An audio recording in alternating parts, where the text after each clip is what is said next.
Hello, this is SK Williams, and today I would like to talk to you about a major historical event. A war which reshaped all of humanity and affected everyone on the entire planet, and reshaped how humanity understood itself, as well as how it governed itself.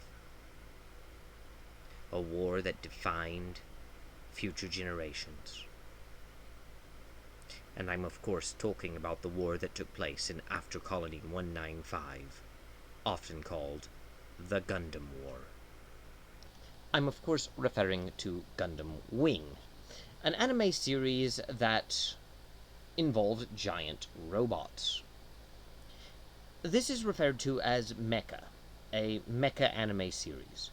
And it was the first mecha anime series alongside Big O that I really got involved with as a fan. You see, in the past, while I was never averse to giant robots fighting each other, I've generally viewed mecha anime as nothing more than a fun diversion. It's dumb, and you just have robots shooting, and the story is nothing but a means to facilitate that. I, of course, was unaware of the rich stories that had been told in this particular genre. So I was rather surprised by the depth of Big O and Gundam Wing. I already know that many people who are interested in the Gundam franchise will say that it's not the best series or even the best one to handle the themes that it did, but at the time, while I was aware Gundam Wing wasn't the first Gundam series, it was my first Gundam series, and I had never seen any of the others, so as far as I was concerned, it's what Gundam was about. And while I have since grown past that time, Gundam Wing still holds a special place in my heart, and to be perfectly honest, I think it holds up. I'm not going to go into whether Gundam Wing is better or worse than other Gundam series. That is beside the point. I'm making this video simply to give some general reverie about one of the earliest anime series that I loved, and one that changed my mind about mecha. Like I said, it was one of two anime series that involved mecha that really impressed me, and the other one, Big O, I also intend on doing a video about. But Big O wasn't really a mecha anime series in the conventional sense of the word. What I mean by that is this. While you could take any basic story and set it in any world or genre, the identity of a specific show often rests on specific key elements that it includes. For instance, you could take the basic story of Star Wars, the original trilogy that George Lucas created, and set it in a medieval fantasy. In fact, George Lucas himself did do this, and that's essentially how Willow came to be. But while Willow most certainly is following the same basic story as Star Wars, it has a different feel to it. And a large part of that has to do with the fact that the Jedi, the Force, and lightsabers are not present. While those aren't really story beats, they are elements that give Star Wars its identity. And that's the difference between Big O and Gundam Wing.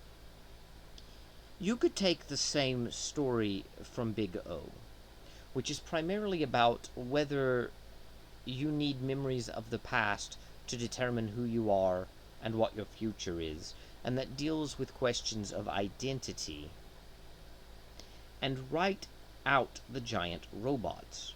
You could do a remake of Big O without the Bigs, the name that they gave the giant robots. You couldn't, however, do Big O without Paradigm City.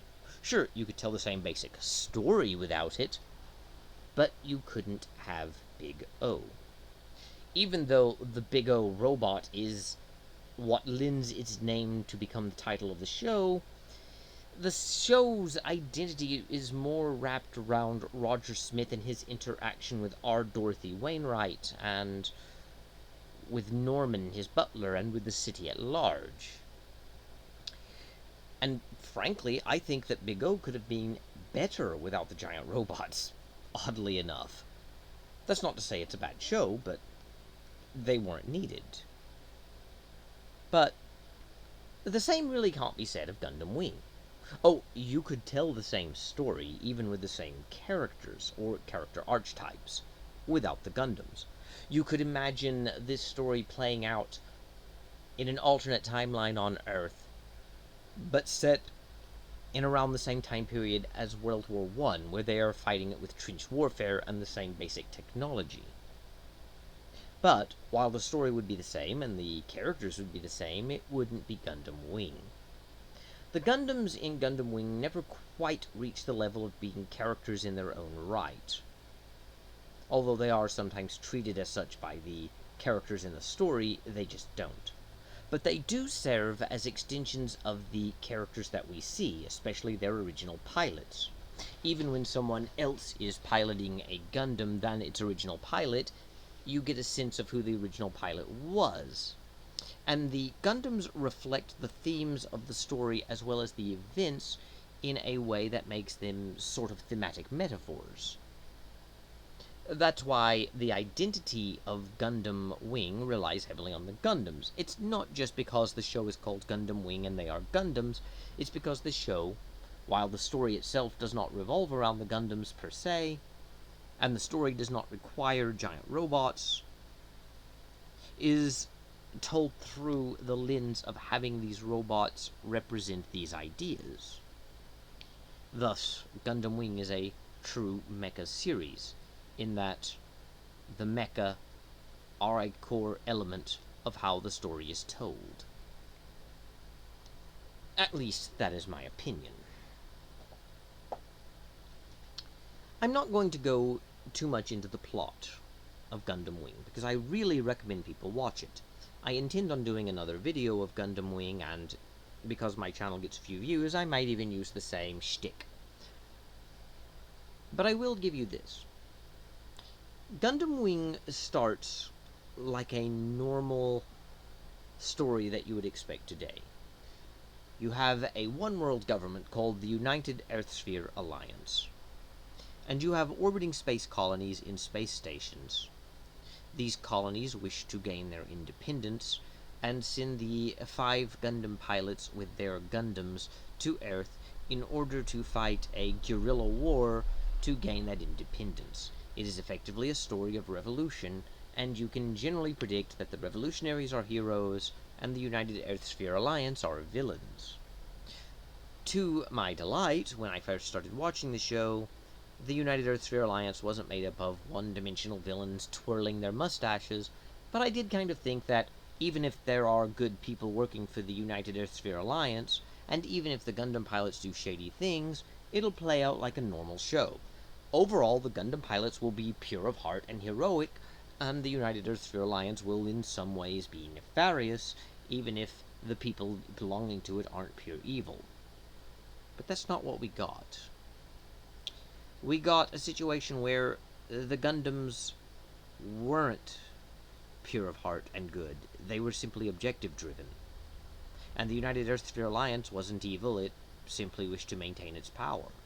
And what's more, what made this even more complicated, is the former aristocracy of the world's governments, who had formed an organization known as Oz, and who managed to have a coup d'etat and overthrow the United Earthsphere government, creating a civil war in which the remnant of the United Earthsphere Alliance military was fighting Oz for control of the Earth, and the Gundams also happened to be there fighting for the independence of the space colonies. Gundam Wing was a far more complicated show than I had thought, and in the end I began to realize that none of these factions were really the good guy. There were no heroes in Gundam Wing. There were only political factions with objectives to meet. And to be perfectly honest, I think if I were living in that world, I would have sided with Oz and gone under Tres Kushrenada rather than the Gundams, or even the United Earthsphere Alliance. The story dealt with war as a futile thing. that ultimately creates a cycle of nothing but violence and destruction. It dealt with the concepts of peace and of how political alliances shift with new situations in a way that, while others have said other Gundam series specifically have done this better, I had never seen when I was younger, creating in me a deep appreciation of this particular series. A series which actually showed complex political discussions being played out, that showed how people could use their enemies, how people could go from being enemies to allies, or from allies to enemies, or even go from being friend to foe to friend again, all depending upon what exactly was happening at the moment. It dealt in choices you had to make about loyalties and what kind of world you wished to build, and how that could come into conflict with others, but how those others may not be evil.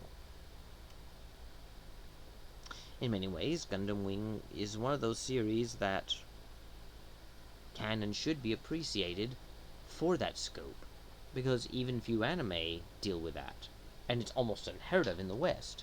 The West thinks complexity is simply having sympathetic villains, but even when you look at a modern example like Thanos, he's still decidedly a villain whom we wish to stop.